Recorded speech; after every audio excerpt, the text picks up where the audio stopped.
आज हम बात करेंगे जंजीर फिल्म की। ये कैसे बनी और इसको बनाने में क्या क्या दिक्कतें आई। चक्कू चूरिया तेज करा लो, ये गाना तो आपने सुना ही होगा। जी हाँ, जिसमें जया बच्चन थी वो इसी फिल्म का था और अमिताभ का एंग्री यंग मैन वाला कैरेक्टर सलीम जावेद ने इसी फिल्म में क्रिएट किया था। चलिए वीडियो स्टार्ट करते हैं और बताते हैं कि इस कल्ट क्लासिक फिल्म को बनाने में क्या क्या दिक्कतें आई। जंजीर सलीम जावेद और अमिताभ बच्चन की पहली फिल्म थी जो उन्होंने साथ में की। जंजीर के बाद सलीम जावेद ने अमिताभ बच्चन के लिए कई कहानियां लिखी और उन कहानियों के लिए अमिताभ बच्चन को कास्ट करने पर जोर भी दिया, जिसमें दीवार 1975 और शोले 1975 जैसी ब्लॉकबस्टर फिल्में शामिल हैं। यह दक्षिण भारतीय सिनेमा के लिए भी महत्वपूर्ण मोड़ था क्योंकि बच्चन के अभिनय ने तमिल अभिनेता रजनीकांत को प्रेरित किया था। जंजीर की कहानी सलीम जावेद ने लिखी थी, जिन्होंने अमिताभ बच्चन द्वारा निभाए गए विजय के गुस्साए युवक व्यक्तित्व की कल्पना की। सलीम खान ने कहानी पूरी करने के बाद कहानी लेखन जोड़ी सलीम जावेद के रूप में जावेद अख्तर को भी कहानी लिखने का श्रेय दिया। जंजीर को हिंसक एक्शन दृश्यों के साथ एक अपराध फिल्म के रूप में लिखा गया था और मुख्य किरदार विजय की कल्पना एक कठोर सिस्टम से नाराज युवक के रूप में की गई थी। ऐसे समय में जब हिंदी सिनेमा में रोमांटिक हीरो वाली रोमांटिक फिल्में चला करती थीं, प्रकाश मेहरा के लिए एक ऐसी फिल्म बनाना जो इससे बिल्कुल उलट थी एक चुनौतीपूर्ण कार्य था। प्रकाश मेहरा ने स्क्रिप्ट को संभावित रूप से महत्वपूर्ण माना, फिल्म के निर्देशक के रूप में शामिल हो गए और एंग्री यंग मैन जैसी भूमिका के लिए अभिनेता की खोज में लग गए।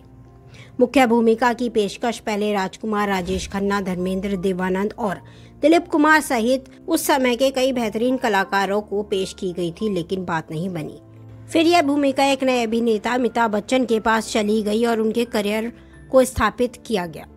अमिताभ बच्चन ने इससे पहले बतौर एक्टर 12 फिल्मों में काम किया था, लेकिन सिर्फ 2 ही बतौर lead actor Bombay to Goa और सपोर्टिंग एक्टर के तौर पर आनंद हिट हुई थी।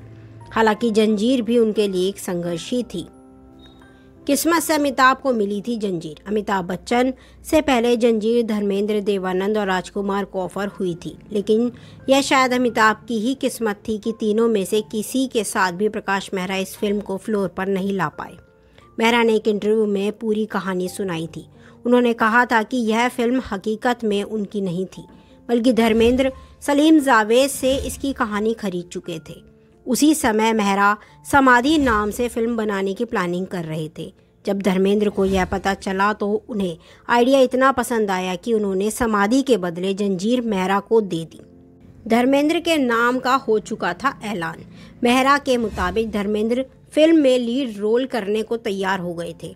वे इसे प्रोड्यूस भी करना चाहते थे, इसलिए उन्होंने धर्मेंद्र और मुमताज़ को लीड रोल में लेकर फिल्म का ऐलान कर दिया। यही वह वक्त था जब मेहरा ने जाने माने लेखक के नारायण से कहानी किस्मत की का आइडिया खरीदा था। धर्मेंद्र को भी यह सब्जेक्ट पसंद आया। मेहरा ने बताया था कि धर्मेंद्र ने मुझसे कहा कि मैं यह आइडिया फिल्म इंडस्ट्री में उनके गॉडफादर अर्जुन हिंगोरानी को दे दूं तो वे जंजीर में पूरा सपोर्ट देंगे। मुझे दुख हुआ, लेकिन मैंने कहा कि मैं जंजीर के लिए 2 फिल्मों से समझौता नहीं कर सकता। फिर मेहरा ने आगे बताया कि एक दिन धर्मेंद्र ने मुझसे कहा कि वे अपने भाई की फिल्म शुरू करना चाहते हैं और इसकी शूटिंग आदि होने के बाद जंजीर शुरू कर पाएंगे। मेरी प्लानिंग अपनी फिल्म को 6 महीने में पूरा करने की थी। मैंने उन्हें बहुत मनाने की कोशिश की, पर वह नहीं माने। मैं लंबा इंतज़ार नहीं कर सकता था। एक दिन धर्मेंद्र के साथ बैठकर शांति से बात की तो वे इस बात पर सहमत हो गए कि वे अपने व्यस्त शेड्यूल के चलते यह फिल्म नहीं कर पाएंगे। देवानंद भी अपनी शर्तों पर करना चाहते थे फिल्म। प्रकाश मेहरा के मुताबिक जब धर्मेंद्र ने फिल्म छोड़ दी तो वे देवानंद के पास गए। उन्हें कहानी पसंद आई, लेकिन उन्हें इसमें गानों की कमी खली। उन्होंने फिल्म में 3-4 गाने डालने के लिए कहा, लेकिन मेहरा इसके लिए तैयार नहीं हुए। इसके बाद देवानंद ने पूछा कि अगर वह अपने होम प्रोडक्शन नवकेतन के बैनर तले इस फिल्म को बनाना चाहें तो वह कितना पैसा लेंगे, लेकिन मेहरा इस बात के लिए तैयार नहीं हुए। इस पर देवानंद ने फिल्म करने से इनकार कर दिया।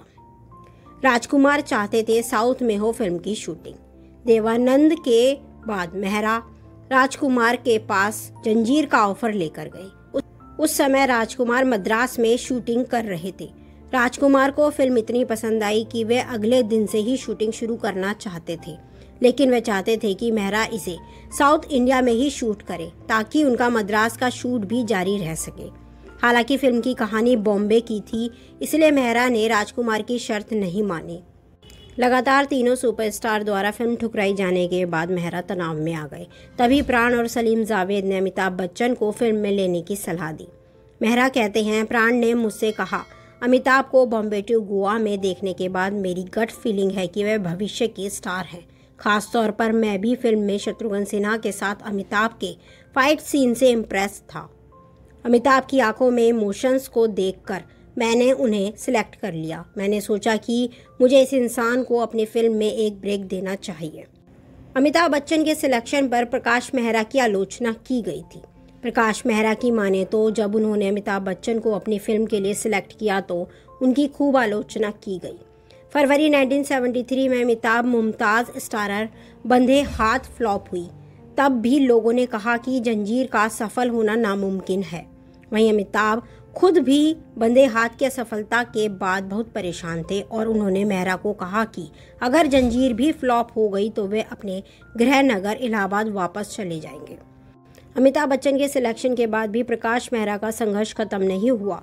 उन्हें बड़ा झटका तब लगा जब हीरोइन मुमताज़ ने शादी का फैसला कर फिल्म में काम करने से इनकार कर दिया। हालांकि खुशकिस्मती से उसी वक्त मेहरा एक अन्य फिल्म में जया भादुड़ी के काम से काफ़ी खुश थे। अमिताभ ने जया से कहा कि कोई भी हीरोइन उनके साथ काम नहीं करना चाहती। तब जया ने उनसे कहा कि वह मेहरा को उन्हें अप्रोच करने के लिए कहें। इस तरह जंजीर की कास्टिंग पूरी हुई। डिस्ट्रीब्यूटर हंसी उड़ाते थे और रोते थे अमिताभ बच्चन। प्रकाश मेहरा के पास फाइनेंसर नहीं थे और डिस्ट्रीब्यूटर भी फिल्म को लेने को तैयार नहीं थे। मेहरा ने कहा कि वे मुझ पर हंसते थे और कहते थे, यह लंबा बेवकूफ़ हीरो कौन है। अमिताभ रोते थे। वे उन दिनों मुझे सर कहते थे, लेकिन मैंने कहा कि मैं उनका प्रोफेसर या टीचर नहीं था, मैं उनका डायरेक्टर था। तब उन्होंने मुझे लल्ला कहना शुरू कर दिया। यूपी में भाई को लल्ला कहते थे। उन्होंने शिकायत की कि लल्ला, मैं नहीं जानता कि इस फिल्म के बाद मेरा भविष्य क्या होगा, और मैं उन्हें कहता कि स्वार्थी मत बनो और मेरे बारे में सोचो, क्योंकि अगर कुछ भी गड़बड़ हुई तो मैं सब कुछ गवा बैठूंगा। जब फिल्म ने खराब प्रदर्शन किया तो बीमार पड़े अमिताभ बच्चन। कोलकाता में फिल्म का प्रदर्शन थोड़ा ठीक था, लेकिन बॉम्बे में शुरुआती 4 दिन अच्छे नहीं रहे। वे कहते हैं कि मुझे लगा कि फिल्म फ्लॉप हो जाएगी। खराब शुरुआत देख अमिताभ बच्चन पर इतना बुरा प्रभाव पड़ा कि उन्हें फीवर आ गया। 4 दिन बाद 100 रुपये में बिका 5 रुपये का टिकट। प्रकाश मेहरा ने बताया कि 4 दिन बाद जब दूसरे सप्ताह की बुकिंग शुरू हुई तो मैं बांद्रा स्थित गेटी गैलेक्सी सिनेमा के सामने से गुजर रहा था। मैंने देखा कि टिकट खिड़की पर एडवांस बुकिंग वालों की भीड़ जमा है और 5 रुपये का टिकट 100 रुपये में बेचा जा रहा है। मैं हैरान था।